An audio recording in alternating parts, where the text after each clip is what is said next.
Bonjour les amis, bon matin. J'espère que vous avez pu trouver le temps d'entamer cette lecture hier, ces quelques versets, que vous avez pu prendre le temps aussi de répondre vous-même à ces deux questions. Quelle bonne nouvelle, quel chemin nouveau.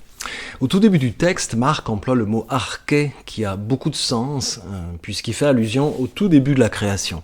Le projet de Dieu en Jésus, c'est de procéder à une nouvelle création de nous, de l'homme, de l'humain. Et ce mot qu'il emploie a le sens de commencement, mais aussi le sens de fondement.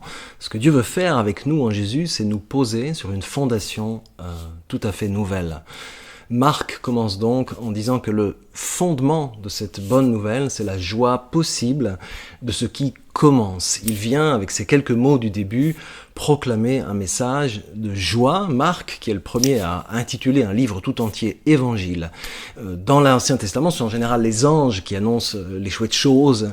Ils arrivent pour les bonnes nouvelles, et quand ils apparaissent, en général, ça veut dire ils viennent annoncer une victoire, une libération. Dans l'Empire romain aussi, d'ailleurs, les décrets impériaux étaient appelés Évangiles, et ils promettaient bonheur et salut. La bonne nouvelle de Marc, pour le coup, c'est que Dieu vient instaurer un nouveau royaume, le sien, où l'humain peut expérimenter auprès de lui, nous, dans notre vie d'humain, une expérience de joie et de liberté. L'humain, c'est nous, quoi. Au début de l'Évangile, le personnage central, c'est Jean, celui qui baptise, qui circule et qui hurle dans le désert, habillé comme un bédouin.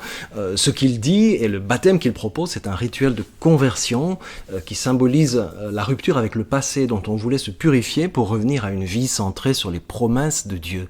Son dessein, ces fameuses 10 paroles. Et le baptême que Jésus va dispenser va se présenter sous une autre dimension. Par lui, c'est le souffle de Dieu qui peut entrer en nous et qui nous rend, nous humains, capables de nous comporter autrement. Marc vient montrer ce qu'on pourrait appeler la véritable nature de Jésus. C'est ça ce départ. Un peu plus loin, il parle du moment, de l'instant, de l'heure où tout se joue littéralement. Il dit que le royaume s'est approché. Il dit « Retournez-vous et placez toute votre confiance dans cette bonne nouvelle » au verset 15. Le mot grec pour le temps est ici kairos, qui signifie le bon moment, le moment où se concentre l'essentiel du temps, le moment de l'opportunité qui nous est donnée d'accéder à notre vraie nature. Jésus n'annonce pas un jugement dans cet évangile, non, il annonce la présence bonne et bénéfique, salvatrice, amoureuse de Dieu. L'humain doit réagir non plus par une espèce de pénitence, mais par la conversion, le rapprochement, le retournement, la métanoïa. Le sens de ce mot, c'est penser autrement, voyez au-delà des choses et vous découvrirez Dieu, et Dieu se révélera à vous. Ce mot grec fait écho d'ailleurs au terme hébreu qui signifie changer de chemin, faire demi-tour et prendre un nouveau départ. Ce que Marc propose, c'est de croire à l'évangile, d'apprendre à faire confiance à ce Jésus qui présente comme celui qui nous ouvre les yeux, littéralement. Marc dit se confier en Jésus, c'est reconnaître en lui la vraie vie, et c'est ce qui nous donne une stabilité dans l'incertitude. Je lisais hier qu'un Belge sur deux est en phase d'effondrement en ce moment, dans cette période que nous vivons.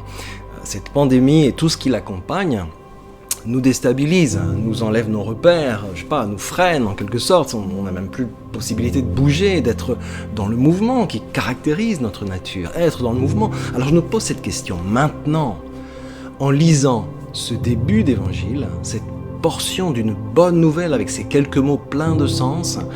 Est-ce qu'on peut apprivoiser l'idée que notre foi nous garde en mouvement, dans un mouvement intérieur vital? Posons-nous cette question.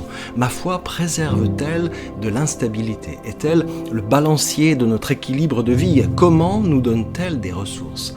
On ne peut plus bouger, on ne peut plus voyager en ce moment. Alors la question c'est celle-là, Cette métanoïa à laquelle invite Jésus, comme le dit Marc, est-elle le carburant de notre voyage intérieur? Posons-nous cette question ce matin.